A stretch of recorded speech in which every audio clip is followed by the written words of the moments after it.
سورۃ نساء آیت نمبر 151 اولئک هم الکافرون حقا واعتدنا للکافرین عذابا مہینا،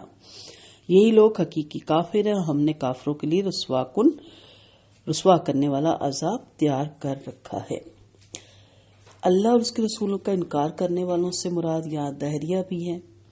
نیچری یا مادہ پرست ہیں، اور کچھ لوگ ایسے ہیں کہ اللہ یا خالق کائنات کے وجود کو تو مانتے ہیں، رسولوں کو نہیں مانتے، اور بعض فلاسفر اور سائنسدانوں کا طبقہ کیونکہ ان کے نظریے کے مطابق خالق کے بغیر کائنات کا وجود میں آنا اور اس میں ایسے مرتوب و منظم نظام پایا جانا عقلاً محال ہے۔ اور تیسرا گروہ وہ ہے جو اللہ پر اور اس کے بعض رسولوں پر ایمان لاتا اور بعض پر نہیں لاتا، جیسے یہودی سیدنا عیسیٰ علیہ السلام پر، بعض دوسرے انبیاء پر ایمان نہیں لاتے، اور نہ ہی نبی آخر الزمان پر۔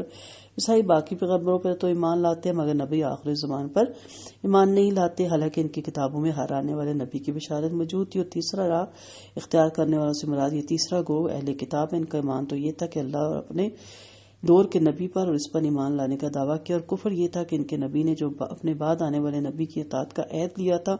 یا ان کتابوں پہ جو بشارت موجود تھی ان کا انکار کر دیا۔ اس لحاظ سے نہ وہ اللہ پر صحیح طور پر ایمان لائے،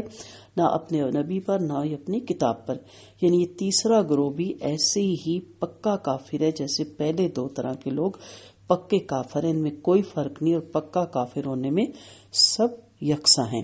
یعنی اولئک هم الکافرون حقا، یعنی ان لوگوں کے کافر ہونے میں کسی قسم کا شک و شبہ نہیں، حق تاکید کے طور پہ نہ لایا گیا ہے۔